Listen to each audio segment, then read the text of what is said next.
സ്വർണം പണയപ്പെടുത്തിയാൽ പോലും പണം നൽകരുതെന്ന് റിസർവ് ബാങ്ക് നിർദ്ദേശിച്ച ഡി കാറ്റഗറിയിൽ നിന്ന് ബി കാറ്റഗറിയിലേക്ക് KSRTC ഉയർന്നുവെന്ന് മന്ത്രി KB ഗണേഷ് കുമാർ.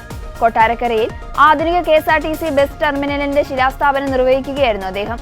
താൻ അധികാരമേൽക്കുമ്പോൾ 1-ാം തീയതി ജീവനക്കാർക്ക് ശമ്പളം നൽകുമെന്നും യാത്രക്കാരെ KSRTCയിലേക്ക് തിരികെ എത്തിക്കുമെന്നുമായിരുന്നു പ്രഖ്യാപനം. 1-ാം തീയതി മൊത്തം ശമ്പളം നൽകാനുള്ള പദ്ധതി തയ്യാറാക്കാൻ നിർദ്ദേശിച്ചത് മുഖ്യമന്ത്രിയാണ്. ധനമന്ത്രി സഹായിച്ചു. രണ്ടും ഇന്ന് സാധ്യമായെന്ന് മന്ത്രി പറഞ്ഞു. KSRTC കേരളത്തിന്റെ ബ്രാൻഡാണെന്നും തകർന്നുപോയി എന്നിടത്തു നിന്ന് നന്നായി എന്നും പറയുന്ന നിലയിലേക്ക് KSRTC മാറിയെന്നും അധ്യക്ഷം വഹിച്ച മന്ത്രി KN ബാലഗോപാലൻ പറഞ്ഞു. KSRTC ശിലാസ്ഥാപന ചടങ്ങ് ബഹിഷ്കരിച്ചവരുടെ പേരുകൾ ശിലയിലുണ്ടാകില്ലെന്ന് മന്ത്രി പറഞ്ഞു.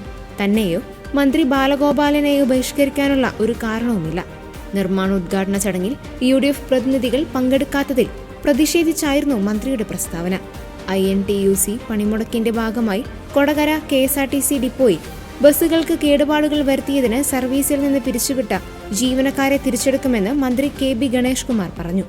2025 ഫെബ്രുവരി 4-ന് TDF നടത്തിയ പണിമുടക്കിൽ 10 ബസ്സുകളുടെ സ്റ്റാൻഡിംഗ് സംവിധാനത്തിന്റെ കേബിളുകൾ അറുത്തുമാറ്റി കേടുപാടുകൾ വരുത്തുകയായിരുന്നു.